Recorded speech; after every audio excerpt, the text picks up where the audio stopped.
Muy buenas tardes, estimados Radio Escuchas. Un gusto estar con ustedes una vez más en este viernes, como todo viernes, compartiendo la mesa con Claudio Novoa.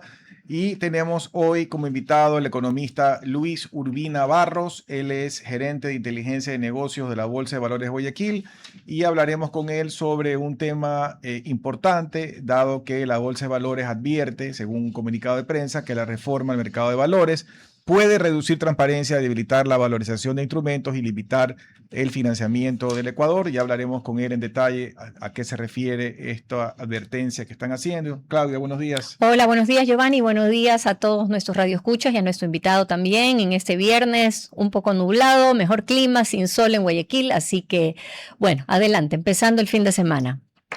Entrando ya en materia, primero muchas gracias por venir acá a este programa y hablar de un tema tan interesante con ustedes. En la Bolsa de Valores hemos tenido a lo largo de estos años algunas entrevistas porque creemos que es un sector muy importante que debería de impulsarse muchísimo más de lo que sucede en el Ecuador y que es un verdadero dínamo de la economía a nivel mundial. Y cuéntenos a qué se refiere esta advertencia. Están hablando ustedes de que podría haber una reducción en transparencia, podría debilitarse la valorización de instrumentos y además limitar el financiamiento en el Ecuador. Claro, mucho gusto y buenas tardes a Giovanni, Claudia y a los radioescuchas. Es un gusto compartir el espacio el día de hoy. Me permito, Giovanni, hacer un breve contexto del funcionamiento del mercado y sus beneficios, porque creo que es clave para entender qué está peligrando si la reforma al Código Orgánico Monetario y Financiero del Libro 2 del Mercado de Valores pasa tal cual está hoy, que ya pasó el primer debate. Todo mercado es esencial en canalizar recursos. En un mercado hay oferta y hay demanda. Son las dos fuerzas de cualquier mercado.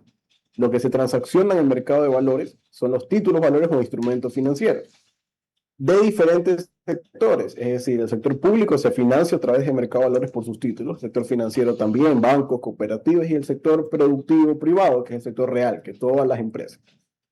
Ahora, ¿qué beneficia al mercado la negociación centralizada de estos títulos únicamente en mercado bursátil?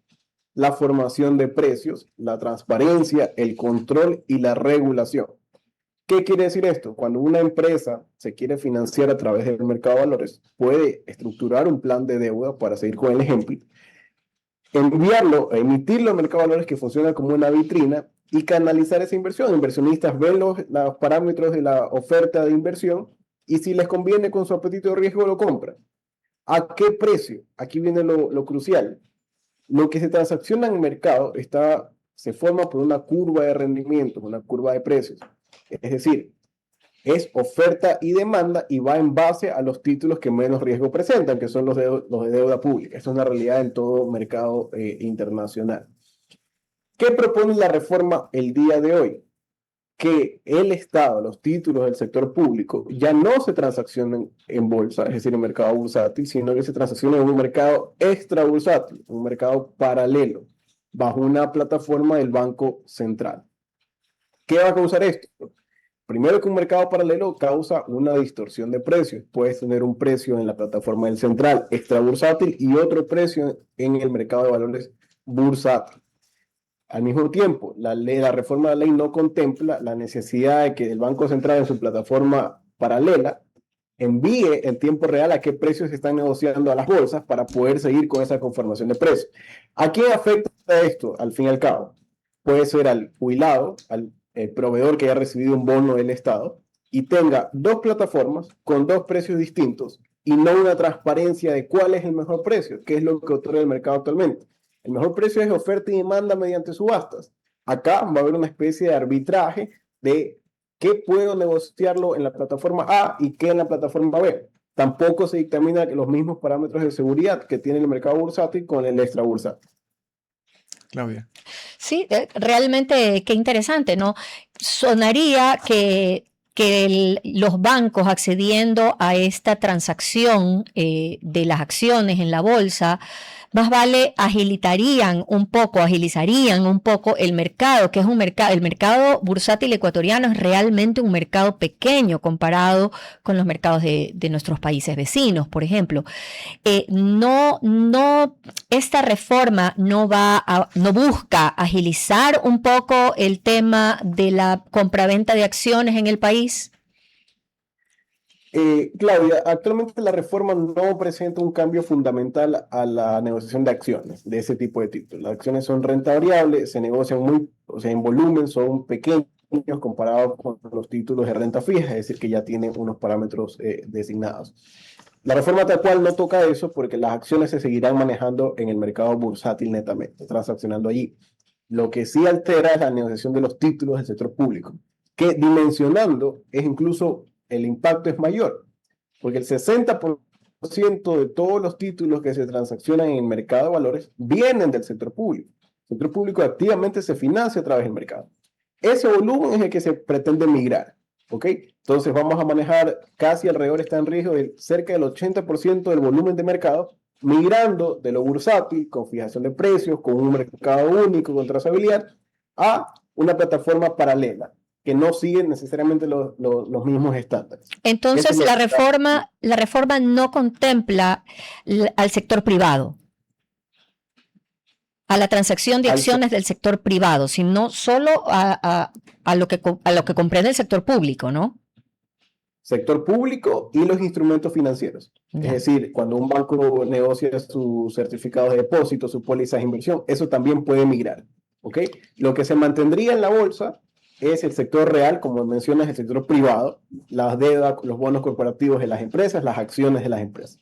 Eso se mantiene, pero en tamaño eso es apenas el 10% de lo que se negocia en mercado. Yo tengo ahí varias preguntas que me saltan en la mente escuchándolo hablar, Luis. Primero, ¿algo parecido a esto? ¿Hay algún antecedente en la región, en América, de algo que se haya hecho parecido? ¿O básicamente, digamos, el estándar común es que simplemente se trance todo en todos los países centralizadamente en una bolsa? Sí, hay, en casos de referencia internacional, sí hay, por ejemplo, países como Colombia o el que se menciona en el proyecto de Estados Unidos, que la deuda interna, es decir, la deuda del sector público primario, es la primera vez que se negocia, sí pasa en una plataforma paralela. ¿Cuál es la diferencia fundamental? De que así como en esos países se permite negociar la deuda en una plataforma paralela y no el bursátil necesariamente, hay unos sistemas de operación y logística de trazabilidad que informan en tiempo real a qué precio se está transaccionando. Es decir, de esa plataforma se informa en tiempo real a la bolsa de valores a qué precio se está transaccionando, porque eso permite que no se altere la formación de precios. ¿Ok? En todos esos países existe este mecanismo. La reforma tal cual no contempla eso. Entonces no existe la obligatoriedad de informar a qué precios y bajo qué parámetros. Eso es una diferencia clave dentro de la reforma tal cual está. Por eso el comentario desde el mercado de valores es que si la deuda pública va a pasar en su plataforma propia, solo en mercado primario, que debería ser así, se nos comunique en tiempo real las transacciones para evitar una opacidad de precios que afectaría al inversionista y a las empresas que se financian. Si hubiera esa reforma, entonces estarían de acuerdo con que se dé pie a esto. Y la segunda pregunta es, tratando de entender la justificación de quienes promovieron esta reforma, ¿qué gana, digamos, los promotores de esto, qué ganan al hacer este cambio? ¿O qué creen que ganan? La justificación primera que pusieron en la comparecencia que tuvo un representante del Ministerio de Economía y Finanzas fue un intento de modernizar e internacionalizar el mercado de valores. ¿Okay? Precisamente como menciona Giovanni, emulando ya ejemplos que existen en otros países. Sin embargo, no se considera todo el contexto legal y regulatorio aquí en el mercado ecuatoriano. Entonces, estarían haciendo una emulación, pero sin mitigar los riesgos que hay. Ahora, ¿qué gana y qué busca también el ministerio al negociar sus títulos por una plataforma autónoma? Primero, que pueden hacerlo quizás de una forma más ágil. No necesariamente la práctica va a ser así, pero es lo que ellos plantean y en su comparecencia que buscarían hacerlo. Y fomentar que exista una plataforma por cual el Estado pueda financiarse de una manera más eficiente. Que el Estado ya se financia a través del mercado de valores, pero lo quieren hacer más eficiente, es decir, en tiempos más rápidos. ¿Ok? Eso es lo que busca el Estado a través del Ministerio de Economía y Finanzas. Y tu pregunta anterior, si es que quitando esto, aumentando que nos reporten los precios en tiempo real, estaría bien la ley, faltan dos puntos que también merecen corrección.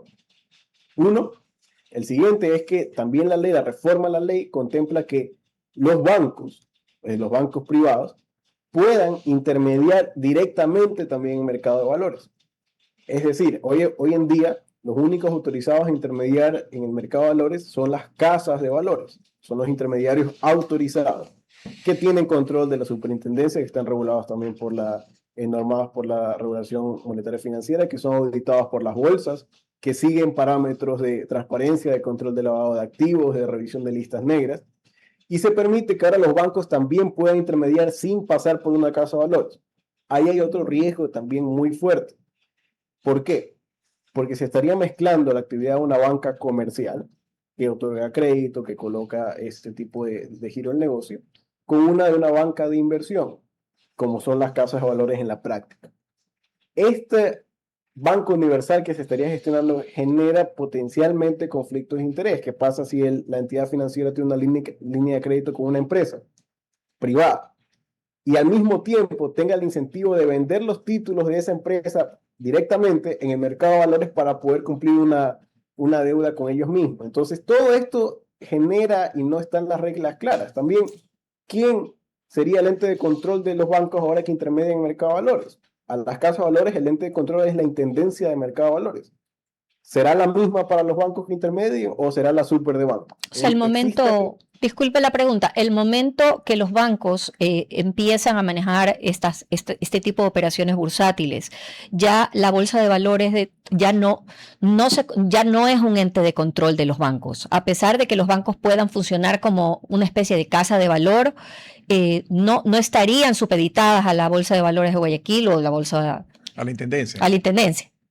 A la intendencia no se conoce porque la ley expresamente lo puntualiza. Entonces deja ese parámetro sin tener claridad. Y cuando tenemos un parámetro sin claridad en un mercado que, si no es regulado como lo está haciendo, puede generar errores fuertes y afectaciones graves. Y en la comparecencia del ministerio, ¿cómo justifica ese segundo cambio? ¿Qué se gana según ellos ante el público? ¿Qué gana el público? ¿Qué ganan los emisores con el hecho de que la banca tradicional pueda también intervenir en el negocio al igual que las casas de valores? De nuevo, el argumento que se expuso fue que esta es la norma internacional, o sea, lo que sucede. De nuevo, no es correcto, porque incluso tendencias en Estados Unidos, como la ley Glass o el MiFID en la Unión Europea, ponen una línea clara: o eres banca de inversión o eres banca comercial, para evitar riesgos que también a su vez contribuyeron a la crisis que tuvieron en la burbuja en 2008, antes también. Ponen reglas claras de separación. Entonces, ¿hay bancos que pueden intermediar afuera internacionalmente directamente? Sí, pero son banca de inversión, no son comerciales. Eso es lo que se está dejando a la intemperie. Y otra justificación, Giovanni, que mencionan, es que inversionistas institucionales, como fondos de administradoras de fondos o bancos, tienen el patrimonio más grande que una casa de valores para poder costear con más seguridad su intermediación bursátil, lo cual es un error. Porque que una empresa, sea banco, sea inversionista, tenga un patrimonio más grande, no significa que tiene el expertise técnico regulatorio de un intermediario certificado. Puede ser una empresa, en contexto ecuatoriano, exportadora de cacao, para el ejemplo, que tiene un patrimonio superior a una casa de valores, pero no tiene el expertise ni conoce cómo se debe operar en el mercado de valores. Entonces, el criterio, sea únicamente el tamaño del patrimonio, es un criterio que tiene muchos errores de fundamento técnico. Y además, en una época de la historia, más bien la tendencia fue a que los bancos, que en una época eran multibancos y tenían casas de valores y tenían seguros y tenían un montón de cosas y tenían almaceneras, etcétera, que más bien se vayan separando los negocios y se concentren solamente en el negocio tradicional. Ahora estaríamos dando un poco pie atrás, pregunto, estaríamos retrocediendo un poquito en eso, porque no está abriéndose pues a otras cosas, pero estarían incorporando nuevamente el mundo de banca de inversión. Es un paso en dirección contraria a esa tendencia que hubo a partir del 2014, ¿no? De separar casa de valores con bancos, actividades. Sin embargo, hace algunos años ya se les volvió a dar la posibilidad a los bancos a que tengan y sean dueños de una casa de valores. Pueden hacerlo. Hoy en día lo pueden hacer. Como mercado de valores, nuestro punto entonces es, ya el banco puede tener una casa de valores certificada, calificada, con las mejores prácticas, acorde a lo que dice la Intendencia de Mercado, para operar. Nada los impide. Entonces, Si ya pueden hacer eso, pierde un poco el sustento de que puedan intermediar directamente, porque pueden tener una casa de valores y pueden comprar y vender, pero están bajo un mismo ente de control, siguiendo las mismas normas que se pide al resto de intermediarios. Entonces, esta reforma se vuelve un poco redundante, quizás, si ya los bancos tienen esa capacidad, solamente que sometidas a una regulación y a un ente observador. Entonces, ¿cuál es la necesidad de esta reforma? Eso es nuestro argumento como mercado de valores. Si el objetivo es aumentar o facilitar la participación de los bancos en el mercado de valores, es un objetivo redundante porque ya lo pueden realizar. Pero con subsidiarias organizadas, banco y acá otra empresa es Casa de Valores, que a su vez también pueden operar en el mercado de valores. Entonces, ese objetivo ya se lo puede lograr, pero manteniendo un tema de gobernanza independiente que es necesario para un mercado regulado. Luis, pero siendo prácticos y perfilando lo que pueda pasar en el futuro con la aplicación de esta reforma, las bolsas de valores que de por sí son comparativamente pequeñas en el Ecuador versus la región, se debilitarían aún más, según lo que explicas, porque perderían un porcentaje importante de más del 60% de los negocios que se originan por el lado público. Y encima sus aliados en la cadena de valor, que son básicamente las casas de valores que generan los negocios, también se debilitarían porque la banca tradicional puede manejar el negocio. El sistema completo, digamos, de mercado de valores, llámese bolsas más casas de valores, tendría una estocada muy fuerte que podría debilitarlo gravemente. Correcto, Giovanni, pero va más allá. Nosotros, el mercado y lo que estamos argumentando no es para defender el modelo de negocio de las bolsas ni de las casas. Va más allá. Es de proteger el entorno del mercado bursátil. Porque al protegerlo se protege a que la empresa pueda obtener un financiamiento en buenas condiciones con el mercado de valores o que pueda hacerlo con la banca. Se protege al inversionista que sabe que si yo voy al mercado bursátil, lo voy a hacer teniendo un mismo precio que lo dictamina la oferta y la demanda. O sea, tengo el mejor precio disponible. No hay esa opacidad. Entonces, si bien es cierto que gran volumen migra de la plataforma actual a una plataforma paralela, va más allá de eso. Nosotros nos estamos enfocando en el riesgo que esto conlleva y que se puede mitigar.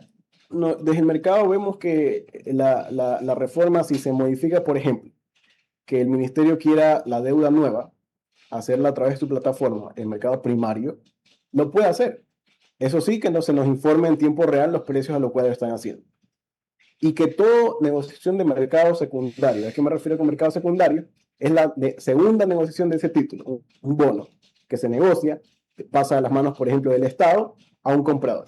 Ese comprador tiene la facultad de volverlo a vender en el mercado de valores. Eso ya a partir de la primera es un mercado secundario. Que todas las transacciones de mercado secundario de deuda pública del sector público pasen por bolsa, es decir, pasen por mercado bursátil. Y la otra modificación es que los bancos mantengan su posibilidad de tener subsidiarias que sean dueños de casa de valores, pero que no operen directamente. Al mismo tiempo, tampoco las administradoras de fondos o los inversionistas institucionales que quieran realizar. Ahora, si lo vemos también y complementamos el análisis desde un nivel internacional, como bolsas perderíamos volumen. Nuestro volumen actualmente de mercado es el 13% del Producto Interno Bruto. 18.200 millones cerramos el año pasado. Con esta reforma se reduciría ese volumen. Y cuando hablamos de mercados internacionales o inversionistas internacionales, siempre ven un mercado de capitales sólido como un requisito a veces para invertir en el país. Entonces, si pasa el mercado de valores de ser el 13% del Producto Interno Bruto al 6 o al 5 o al 4, incluso puede rechazar o ahuyentar un poco esa demanda internacional que inversionistas internacionales pueden ver de un mercado sólido. Creo, Luis, que mencionabas, no sé si escuché mal, que aparte de estos dos puntos había un tercer frente también que afectaba a la ley, la reforma. Sí, era el que inversionistas institucionales puedan operar también directamente. Okay. Era tema de sector público, una plataforma paralela, los bancos intermedian directamente e inversionistas institucionales operando directamente también. Yo tengo una pregunta, Luis. En aras de agilizar el tema de la compra y venta de acciones en el país y crear un mercado más ágil, más accesible, ¿de qué manera que no sea entregándole a los bancos la capacidad de que los clientes puedan participar del mercado de valores desde su propio banco. ¿De qué manera podría la Bolsa de Valores agilizar el mercado y volverlo un poco más accesible y comprensible para el ciudadano común? Claro, es una muy buena acotación, Claudia, y nosotros creemos que eso, a ver, actualmente también existen barreras normativas que nos impiden que el mercado sea un poco más ágil y moderno en implementar nuevos inversionistas, personas naturales, nuevas empresas incluso, empresas que quieren financiarse a través del mercado, pero el proceso actualmente para financiarse no tiene distinción para una pyme, por ejemplo, pequeña o Claro, mediana, o una empresa grande. Entonces, si las barreras generan un costo de logística, de burocrática excesivo, no resulta o no se les abre a empresas pequeñas a poderse financiar a través del mercado. Entonces, como Mercado de Valores hemos sido uno de los impulsores que se dinamicen estas barreras de entrada. Eso es un paso en concreto para modernizar precisamente el mercado, para hacerlo más accesible como menciona. Y lo mismo para inversionistas. Si hay un inversionista que quiere tener una agilidad más rápida en su inversión como persona natural, que también se genere una reducción de quizás controles duplicados. No que se eliminen controles, sino que se eliminen controles que ya son Redundantes. duplicados y ya constan en otro proceso. Entonces, correcto, esa es la dirección que como mercado deberíamos buscar. También la integración con mercados internacionales para aumentar la oferta de títulos o la demanda, canalizar la inversión de inversionistas de afuera. Y para eso necesitamos cambio en norma que acompañe ese crecimiento y modernización, cambio en norma que lo hemos propuesto durante muchos meses a través del mercado de valores. Pero eso podría ser la oportunidad para haberlo metido en esta reforma, por ejemplo. Correcto, y no lo comprende actualmente como está. Y eso es parte de nuestros comentarios que le hacemos a la reforma. Lo que sí destaca la reforma actualmente es un tema de depósitos. ¿Ok? Sí moderniza, nos acogieron mucho en las peticiones que teníamos de modernizar qué pasaba con los depósitos, que la compensación, es decir, cuando un título se traspase de inversionista a emisor o de inversionista a vendedor, que sea en tiempo real, que se permite, por ejemplo, en los depósitos tener una subcuenta en depósitos internacionales para que un inversionista acá compra algo, una emisión de, un ejemplo, Costa Rica, le aparezca en la subcuenta del inversionista local, en su depósito local. Actualmente, los depósitos no tienen esa facultad, que efectivamente abriría y dinamizaría el mercado. Esta reforma lo comprende, es un punto muy bueno de la reforma actualmente, que va en la dirección correcta. Sin embargo, estos otros artículos o incisos contrarrestan el beneficio que eso podría tener. o sea que la reforma sí tiene algunos puntos positivos, ¿usted considera? Correcto. Yo creo que el objetivo que tiene la reforma de modernizar es una necesidad. Este mercado de valores tiene que modernizarse, tiene que internacionalizarse. Eso no es una cuestión de concentración o de mantenernos como estamos. Debe hacerlo. Y si nace con esa intención, es una reforma bien intencionada. Que creemos que cambiando estos puntos claves que yo estoy mencionando, se puede potenciar aún más ese intento de modernización. Sin embargo, estos puntos traen riesgos críticos también, que yo diría, y que no están enfocados con el objetivo. Luis, y ustedes como Bolsa de Valores de Guayaquil, y me imagino que también la de Quito, han tenido conversaciones después de esta reforma, digamos, transparentes, cercanas con el gobierno para ver si ellos acogen estos comentarios. Sí, precisamente desde que nació el proyecto, nosotros hemos intentado comunicarnos con el asambleísta que lo promocionó y con la Comisión Económica, que es la encargada de tramitarlo, desde mayo. Ahora, una vez que pasó el primer debate, porque ya pasó el primer debate en el Pleno, nos llamaron a comparecer en la comisión antes del segundo debate, lo cual destacamos. También hemos podido tener conversaciones con miembros de legisladores. Justamente hoy, hace poco, no sé si se mantenga, estábamos compareciendo en la Comisión Económica entre Bolsa de Valores Guayaquil, Bolsa de Valores Quito y la Asociación de las Casas de Valores, explícitamente conversando y explicando sobre estos cambios. Obviamente hay preguntas, obviamente hay que despejar dudas, pero el día de hoy ya estamos en conversaciones activas. Lo que esperamos es que se dimensione el análisis técnico y se pueda corregir antes de enviar la reforma como tal. Una curiosidad con respecto al rol de los bancos. Mencionaba usted, Luis, que algunos bancos ya tienen sus propias casas de valores, con lo cual esos podrían operar en el esquema anterior y en el nuevo. ¿Qué porcentaje de los bancos tienen hoy en día su propia casa de valores y qué porcentaje no tienen? A ver, tienen la facultad de hacerlo. Los bancos desde, si no me equivoco, hace 3 años, y puede ser un poco más, ya se les estableció la posibilidad de ser dueños, accionistas de una casa de valores. Que lo hayan hecho o no ya corresponde a estrategia de cada entidad financiera. No estaría en libertad de decir cuántos son casos de valores ya tienen como dueños un banco. Sé que hay casos, pero no es ¿Pero es la algo que, minoría o la mayoría? no es la mayoría, no. Es una minoría. Bueno, me están haciendo señales para ir a un corte comercial. Regresamos enseguida para seguir con este interesante diálogo con Luis Urbina. RTP 965, a la conquista del mundo digital. Programas de opinión con referentes de la comunicación. Noticias para contar todo lo que está pasando en todo momento. Una variedad de segmentos con lo que necesitas saber. Todo para mantener a nuestra audiencia y seguidores siempre bien informados. Siempre RTP. Buena compañía. Gracias por regresar con nosotros a su programa Futuro en Acción. Estamos compartiendo la mesa hoy con Claudio Novoa y tenemos como invitado, para la gente que se engancha, el economista Luis Urbina, gerente de inteligencia de mercados de negocios de la Bolsa de Valores de Guayaquil, y hemos venido hablando con él sobre aspectos positivos y posiblemente algunos negativos de la reforma que se plantea al mercado de valores y que entiendo que estaría entrando a segundo debate. Quería preguntarle algo porque mencionó brevemente el tema de integración de las bolsas, y con colegas suyos de la bolsa en el pasado hemos conversado de esto.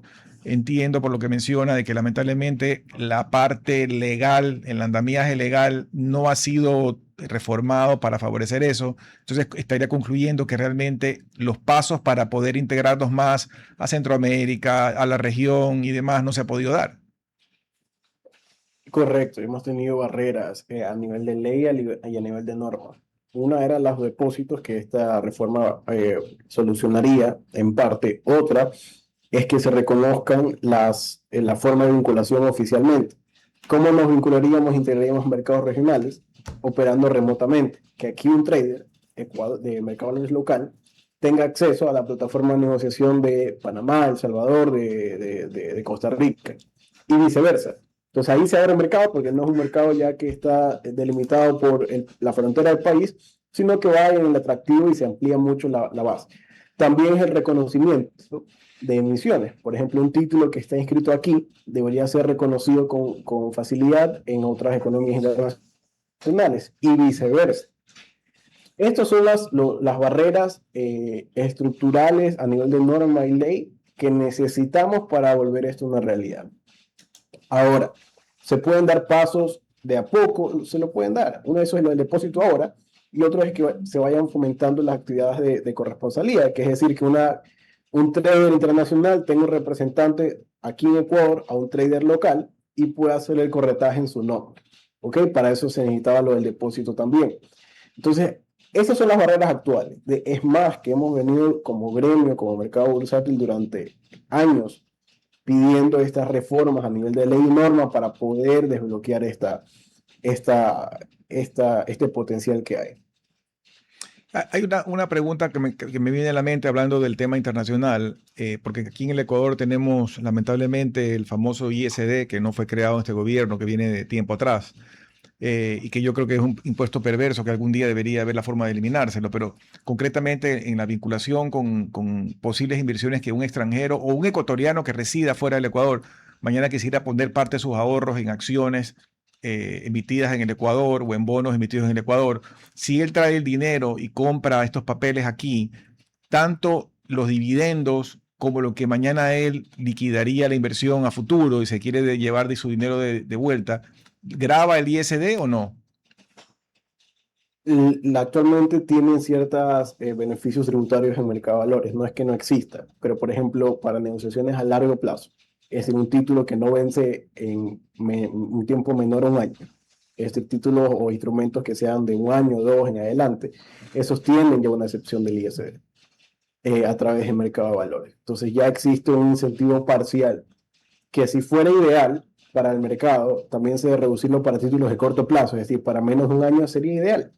Pero ya existen incentivos que permiten. Entonces, cuando uno habla con mercados internacionales, usualmente mercados internacionales les atrae una inversión a largo plazo en los títulos de Ecuador. ¿Por qué?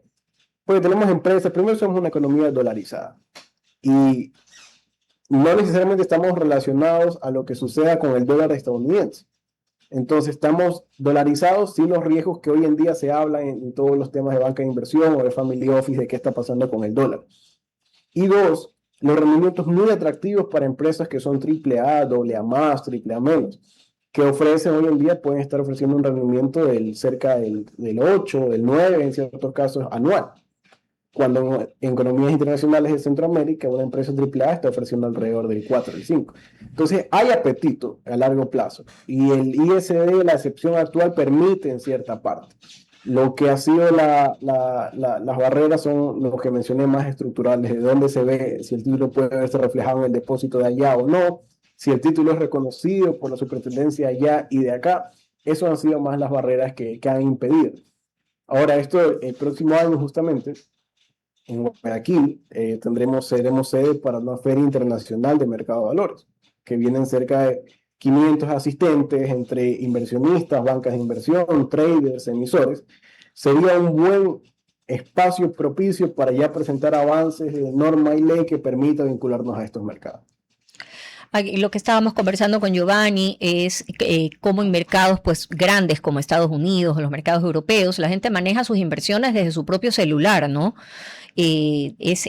Acerca al cliente y a las acciones de una manera directa, sin un intermediario, ¿no?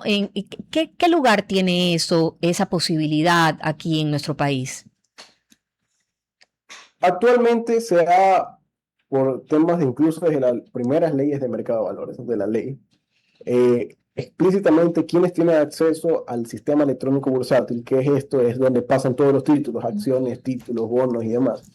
Únicamente los casas de valores como intermediarios autorizados y los intermediarios del sector público, por ejemplo, Ministerio de Economía y Finanzas, Banecuador, Banco de Desarrollo. ¿Por qué se lo ha hecho así? Para preservar la seguridad del mercado. ¿Qué quiere decir esto? Como existe un depósito, todas las transacciones debe haber un traspaso. Ya los títulos no son cartulares, es decir, una acción no está en un pedazo de papel, ni un bono, la mayoría casi todo ya es digital, pero debe haber una transacción.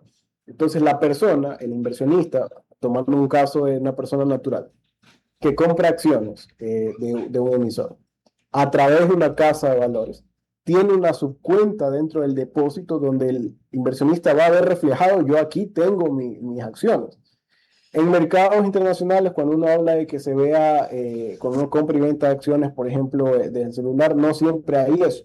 Y aquí en el mercado ecuatoriano se ha puesto más fuerza en preservar esa seguridad y no abrir el mercado quizás a operadores que no tengan la trazabilidad correcta.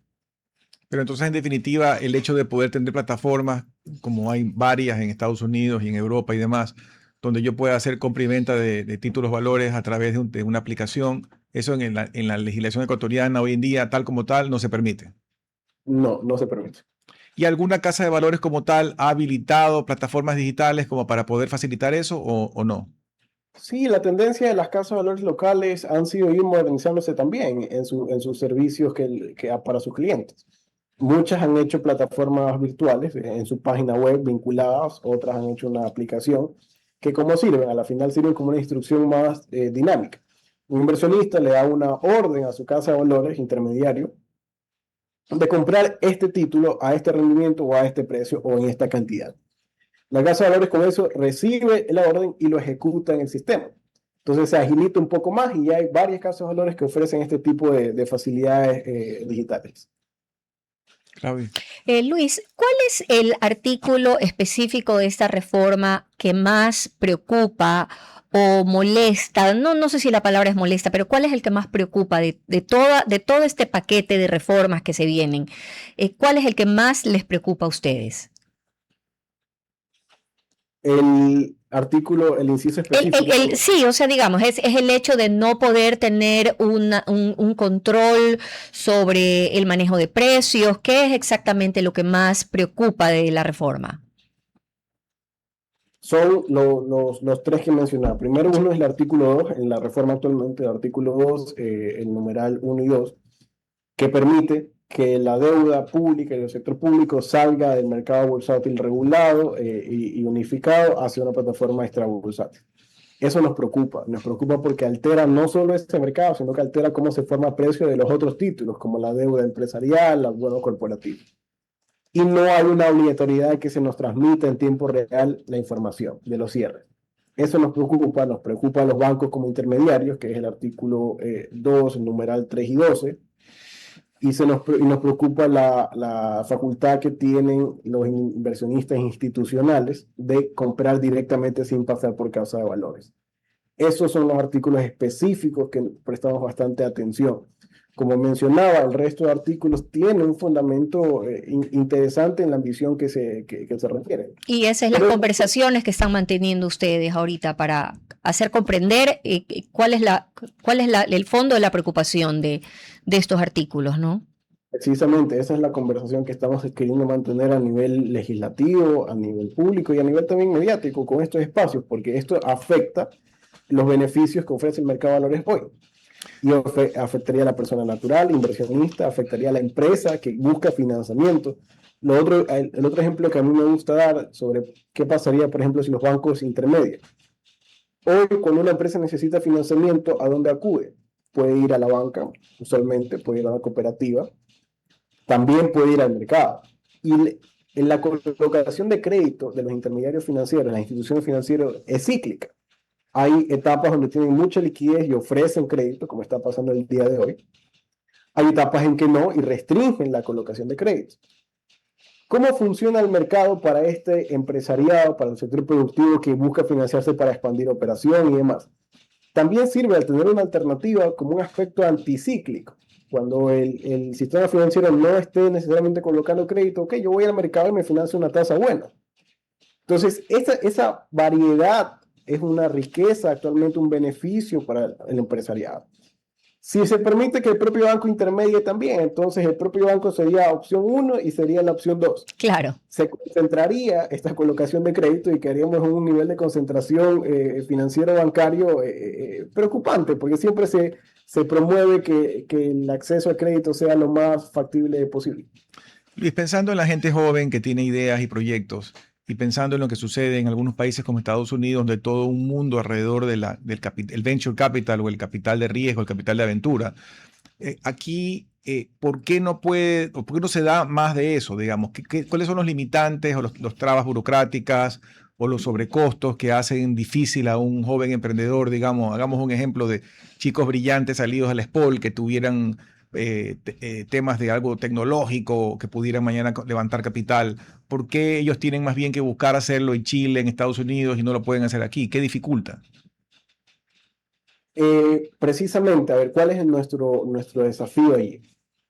Uno, puede ser el tamaño del mercado, ¿ok? Somos un mercado del 13% del Producto Interno Bruto, todavía por crecer mucho, para llegar a niveles de Colombia, de Chile, de países de la región.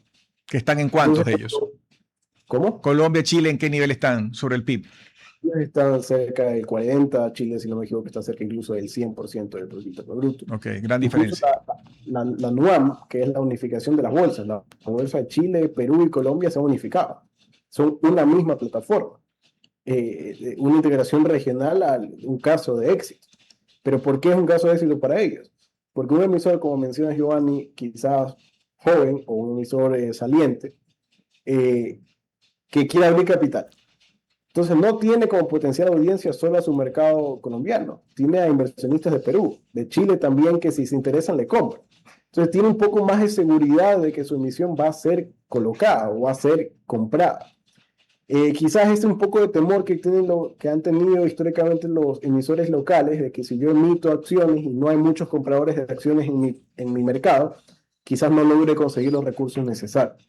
¿Y qué posibilidad tendría el Ecuador de entrar a pertenecer a ese grupo que mencionas?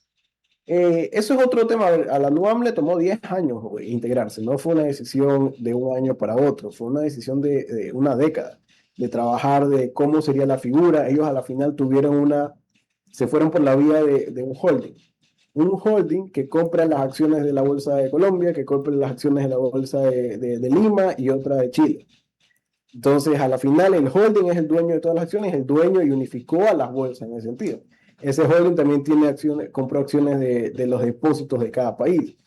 Actualmente, la normativa del país impide que una entidad privada sea dueña de más de, si no me equivoco, de más del 10% aproximadamente de una bolsa. Entonces, también esa vía no es tan factible en nuestro mercado. Que sí es factible, que nos permita entonces, si no va a haber un dueño de todas las bolsas regionales y no nos podemos unir todavía a esa tendencia, sí nos permitiría interconectarnos entre nuestros sistemas transaccionales. Lo de Nuam fue una vía. Nuam decidió comprar las acciones de todas las bolsas. Hay otras vías que nos sirven incluso aún más, como no necesariamente cambiar de dueño, sino que nos permitan a todos los inversionistas y emisores del mercado de valores local acceder a los sistemas transaccionales de otros países también. Y además un mercado pequeño como el Ecuador, el que más gana sería el pequeño, porque digamos Colombia tiene un peso específico importante, Chile también, pero Ecuador siendo un país chico, el que más es uno de los que más ganaría en aliarse o en meterse en estas alianzas. Correcto, y hay beneficios, como mencionaba, muy buenos, atractivos para la economía ecuatoriana. El tema del dólar es fuerte, porque se evita ese riesgo cambiario. Entonces nuestra demanda y podríamos potenciar ese atractivo que tenemos entre inversionistas institucionales. ¿Qué está pasando hoy en día también? El riesgo país ha caído considerablemente, que es un beneficio para todo el país. Cuando teníamos conversaciones con potenciales inversionistas del extranjero, nos decían, me interesa el mercado ecuatoriano por las razones que ya mencioné, pero tengo una política de no poder invertir en países con un riesgo país mayor al mío. Entonces se nos limitaba también la demanda. Ahora estamos en un contexto histórico en los últimos 10 años de que nuestro riesgo país está bajo, ha bajado bastante. Entonces se abre esa restricción que antes había también. Y eso también ha apoyado, y entiendo que el gobierno ha enseñado cifras alentadoras de que está creciendo la inversión extranjera en el país. Todavía es pequeña, por cierto, pero hay una tendencia muy positiva. Y en esa línea, y vinculado con el tema de inversiones como tal, ¿qué crees que nos falta a nosotros para volvernos un polo de instalación de empresas y de atracción de inversiones? Yo veo el caso de Paraguay, he leído mucho sobre Paraguay en los últimos 2 años, que ha establecido regímenes tributarios favorables, inclusive hay gente que está moviendo su residencia fiscal a Paraguay, hasta europeos he visto que se están mudando fiscalmente a Paraguay. Uruguay tiene una larga trayectoria, digamos, también de fiscalidad y de atracción de inversiones. ¿Por qué el Ecuador, ni Panamá ni hablar, por qué el Ecuador no lo puede hacer? Yo creo que una de las primeras respuestas a eso sería dinamizar los procesos. Asimismo, como el Ecuador, tú mencionas, Giovanni, tiene un índice de empresariado, de poder ser emprendedor muy alto y admirable. También las barreras burocráticas para el empresariado son demasiado restrictivas. Entonces hay que flexibilizar muchas de las barreras actualmente y eso no significa quitar controles. No significa, por ejemplo, las sociedades anónimas simplificadas, que es una figura que era la norma también internacionalmente y se la tomó acá, es un primer paso. Entonces hay que ir en esa tendencia para ver cómo se dinamiza, pero al final eso también demuestra el atractivo de inversión internacional. Y de nuevo se aterriza en el propio sistema financiero y en el mercado de valores. Nosotros creemos, y la discusión no es mercado de valores o banca, es mercado de valores y banca, es un complemento necesario de los dos sistemas. Y los dos sistemas requieren modernización. Nuestro sistema financiero también requiere una modernización un poco más alineada a estándares de Basilea, de interconexión internacional, de levantamiento de restricciones, y lo mismo en el mercado de valores. Nos quedan solo 3 minutos y viendo temas más sofisticados, pero que no son nuevos en otras bolsas, como por ejemplo opciones, futuros, derivadas, ese tipo de cosas, en el Ecuador no están planteadas en la ley, no existen o sí existen. Hay muchos casos en que el producto como tal está reconocido por la ley, pero ¿qué falta? La norma de la Junta que dictamine cómo negociarlo, cuáles son los parámetros de poder hacerlo. Entonces nos encontramos con que la ley reconoce un título que ya es la norma, lo usual internacionalmente, que no es nuevo, que no se está inventando aquí en el Ecuador. pero la norma todavía no alcanza para decidir cómo eso se negocia. Y porque la norma no lo alcanza, todavía no se puede hacer en la práctica. Eso es otro de nuestros llamados, de que si ya lo contempla la ley, ok, vamos a normar esto porque abrimos mercado. Y eso ha sido una de las restricciones también. Entonces, no solo a nivel ley, sino también a nivel norma. Un ejemplo claro es, por ejemplo, la banca de inversión. La banca de inversión es una figura internacional. Aquí en Ecuador la ley ya lo contempla, pero de nuevo, la norma no ha dictaminado a las casas de valores que necesitan cumplir para poder hacer todas las funciones de una banca de inversión. Entonces, no tenemos eso, y eso fue, por ejemplo, eso es una solución a lo que buscan hacer con la banca, como intermediarios. Mira, no puedes ser banca directamente en mercado porque tú ya eres banca comercial, pero puedes ser dueño de una banca de inversión. Pero entonces normen cómo se debe fortalecer esa banca de inversión. Y eso es algo que está pendiente, y que creo que con eso se buscaría y se podría dinamizar nuevos productos, más movimiento en mercado secundario, más empresas y demás. Yo creo, Claudia, y también Luis, que una de las cosas históricas del Ecuador que me da pena que no podamos cambiar es que somos muy lentos en hacer los cambios, muy lentos en ponernos al día en las cosas. Hoy, por ejemplo, leía en el periódico de que por fin la Cámara de Agricultura, no tiene nada que ver con acciones, pero la Cámara de Agricultura firma un memorando de entendimiento con el Ministerio de Energía para poder hacer un proceso más serio y más ágil de electrificar camaroneras. Pero eso es algo que yo vengo yendo hace años, de años. Así es, lo que necesitamos es agilizar el mercado, ¿no? Y en esta búsqueda, obviamente, pues hay que afinar, ¿no? Esta reforma para encontrar un punto donde todos los entes ganen y donde la persona tenga un acceso más directo a estos productos financieros, ¿no? Correcto, yo creo que para finalizar, esta reforma es necesaria. Reformar la ley de mercado es necesaria y es de vital importancia. Nosotros es un mercado que ha ido creciendo, que el sector real, el sector productivo ha ido creciendo casi interanual en un 40%. Quiere decir que ya estamos llegando con el mensaje a las empresas de que vengan a utilizar los beneficios del mercado de valores. Pero esta reforma en estos artículos que menciono, esto perjudicaría aún más de lo que beneficia. En todo caso, hay que tener en cuenta antes de proceder con la misma. Entendiendo todo lo que nos ha mencionado Luis, solo para resumir, la reforma es necesaria, pero básicamente habría que hacer 3 ajustes de tuercas para poder hacer ciertos cambios que no estarían favoreciendo al futuro del mercado, y con eso la ley quedaría lista y ojalá puedan incorporarse a futuro otras cosas más, como lo de la integración internacional que no está contemplada en esta reforma. Gracias, Luis, por estar con nosotros. Gracias, Claudia, por acompañarme el día de hoy. Y también gracias a todos ustedes por atendernos hasta el día lunes sería. Muchísimas gracias. Hasta luego. Hasta aquí, Futuro en Acción.